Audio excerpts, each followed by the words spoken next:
An empty throne. At the far end of the audience hall in the holy vault of Ishgard, sat upon a dais spanning its breadth, was the Archbishop's throne. From the sacred seat the Church's most powerful men had ruled for centuries, but no longer. The throne lay empty, a relic of the time before the war's end and the Republic's birth. Where once power was hoarded, it was now shared. Where once the privileged conspired in secret, the people's chosen now debated in earnest. Count Artael Delphotons was one such representative, and on this day, like many others before it, he sat in attendance as a member of the House of Lords.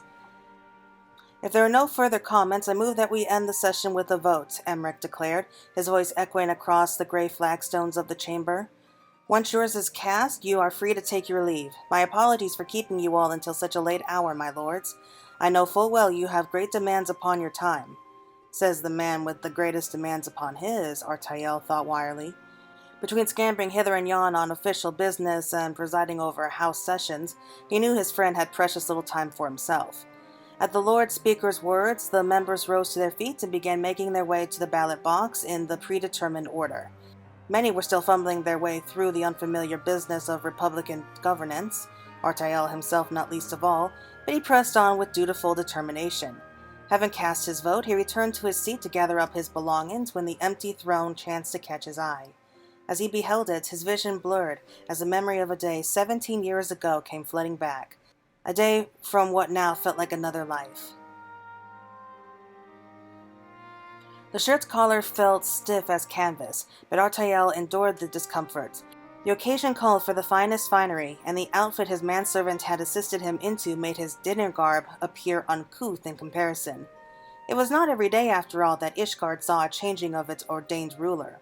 Wishing to be part of the historic occasion of Archbishop Thordan VII's coronation, highborn and lowborn alike had gathered before the vault. The mass of sentry extended as far as the Hopland. However, none save a privileged few outside the high-ranking clergy and the Archbishop's personal guard were permitted to attend the official proceedings. In his capacity as the scion of House Fortoms, Artael stood beside his father in the audience hall, endeavoring to look as dignified as his 13 summers would allow. His youngest brother, Emmanuel, was there too, and to his credit, was behaving himself despite being too little to appreciate the gravity of the event. Horchefont, however, was absent, on account of not bearing the name Fortoms, their Lord Father had earlier explained. Yet even before this, Artael had always sensed that there was something different about his brother, if only through his aloofness and the disdain with which their mother treated him. Thus the ceremony proceeded with his family short a member, but if anyone else were bothered by it, they did not let it show. And after a series of solemn rites, Thordan VII finally appeared in the sacred vestments of the Archbishop. Holding the Fury's gaze, the holy cruxer at his office, he strode purposely and majestically towards the throne as Artael looked on in awe. I, Thordan, 7th of my name, do swear to serve as an instrument of Oloni's will, embodying the spirit of King Thordan, our nation's revered founder. I shall preach the faith and protect the faithful, that together we might defeat the dragon menace and bring the Fury's blessing upon all men. The Archbishop's words stirred Artael to his core, reaffirming the lessons he had been taught since first he could remember. He was descended from the legendary Knights 12. His chest fairly bursting with pride, he made his own pledge. Like my ancestors before me, I will become a knight brave and true, and I will serve Ishgard unto my dying breath. At length the ceremony came to a close, and the doors to the audience hall were thrown open to let in a flood of lesser peerage. Some wished to catch a glimpse of their newly anointed leader, while others sought to curry favor with the high houses. Together with the Manelaine, Artael followed his father as he led them through the dance of nobility, keeping his eyes peeled in careful observance as he was taught. One day he too would need to navigate these selfsame waters. He noticed the members of houses Durandale and Zamael take their leave early, sharing fields of red on their crests. The two families tended to keep to their own, giving their impression that they were ever plotting some manner of intrigue. In contrast, houses Fortoms and Harleenot, which shared black fields and ancient ties, were hardly reclusive, and were in fact regular fixtures in social events. Even now, his father, Lord Edmund, had begun engaging in cordial conversation with Lord Barandorian, his counterpart in the latter. Of the children of that house, all were present save Francel, who was yet too tender in years to attend formal functions. When the adults finally dispersed with the pleasantries and began discussing difficult matters, the sons and daughters took the opportunity to withdraw and speak amongst themselves. Beaming his brightest smile, Emanuelaine sidled over to where Cloridambent and Lainati, the third and fourth born of House Helionart, were standing. Artael was not surprised to see a gaggle of younger children attending Cloridambante. He had a way with the little ones. Meanwhile, Artael turned to face FFXIV and Orvale, the first and second sons. Such noble children would one day become allies and rivals both, he knew, and it would behoove him to maintain friendly relations, but not too friendly. "My lords," he said, sweeping them with a well-rehearsed bow. Sephavian chuckled.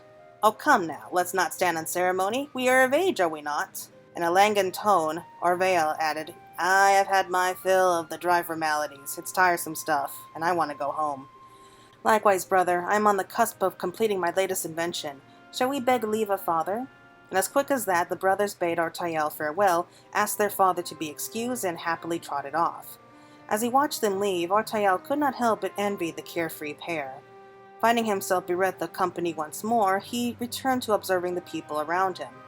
Ere long, he spied a dark-haired youth, slightly older perhaps than himself, regarding the archbishop's throne with what could only be described as a glare. Puzzled, he approached and asked, "Why do you frown so? Is this not a joyous occasion?" The youth startled at the question and turned to face Artael. His eyes widened in surprise, but soon narrowed as anger reclaimed his features. "Clearly you have not heard the rumors of my birth. Not that it is any concern of yours." Artael winced. In turn, the youth's expression softening in remorse. "My apologies, that was ill done." Clearing his throat, he continued pleasantly, "My name is Emmerich. How was the ceremony, if I may ask? I did not have the pleasure of witnessing it." The excitement of the event still fresh in his mind, Artael forgot his discomfort and held forth with unbridled admiration. "Oh, 'twas truly inspiring. I shall soon forget his eminence's oath. He swore that he would serve as an instrument of Haloni's will and bless all men." "Bless all men. Do you suppose he could do such a thing?" Artael was about to reply when another stole the words right from his mouth. "Absolutely! The archbishop is a great man!" The two turned to find a golden-haired boy, garbed in common fashion, regarding them eagerly, the son of a knight perhaps. Seeming to remember himself, the newcomer bowed deeply as one does to one's betters before resuming his enthusiastic account. "His Eminence graced our school with a visit last year. He prayed for us that we would become strong, righteous knights. 'Tis my dream to serve him one day." The boy's passion struck a chord with Artael, who nodded in approval. Emmerich, however, simply stared. He parted his lips as if to speak, but thinking better of it, said nothing. Nary a moment later, a knight emerged from the throng and barked, "Ah, there's Bahodian's lad." Placing a firm hand on their golden-haired counterpart's shoulder, he continued, "Come, your father's been looking for you." Drawing himself up to his full height, the boy swept them another bow and departed with the knight. "I too must be on my way," said Emmerich. "By your leave, Lord Artael." By the time he had gathered his wits enough to wonder when he had given his name, his companion had already disappeared. Like himself, Emmerich too must have been taught to be observant, he concluded, to listen and learn in preparation for the day you must join in the dance. "Lord Artael, are you well?" A familiar voice plucked him from his reverie. He turned to see Emmerich standing a few steps away. Glancing about the chamber, he realized that it was empty save for him and his friend. "How far you have come since that day." After that meeting, Artael had discovered that Emmerich de Borel, the adopted son of a viscount, was rumored to be the illegitimate issue of Archbishop Thornton himself. Out of kindness, his parents had chosen not to speak of the matter to him, though it did nothing to shield him from the gossip of others. And so Emmerich had sought an audience with the archbishop to ascertain the truth. But as a child of a lesser house, such a wish was not to be fulfilled. In the end, he came to embrace his lot and dedicated himself in service to his people. For his efforts, he was rewarded with command of the Temple Knights, and now he held the highest office in the nation. "Lord Artael," Emmerich repeated, with a hint of concern. "Forgive me, I was lost in reminiscence, the archbishop's coronation when first we spoke." "I see," said Emmerich, as he turned his gaze upon the throne, eyebrows furrowed not unlike that day. After a time he continued, "It feels like another life, does it not?" Artael sighed. "Once I would have told you nothing. I am torn to remember that day, to remember the child I was, who accepted all he was taught without question. The lies, the pride I had in my lineage, my very existence.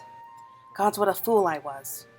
Our scars will not soon fade, though we try to move forward, the pain lingers, a constant reminder of our father's betrayal and our traumas.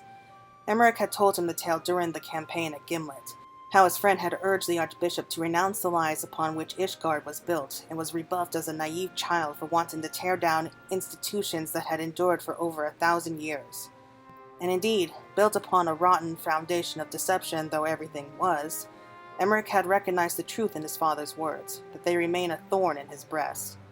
We cannot easily forget that which had defined us for so long, thus do we struggle to rebuild our lives. Just as Artael was making to speak, Emmerich picked up the thread as though he had been privy to his thoughts. So let us forget neither the past nor the pain. Let us acknowledge whence we came and whence we now stand set forth anew. As the setting sun shone through the window, Artael nodded. In silence they contemplated the empty throne and the deepening shadow it cast.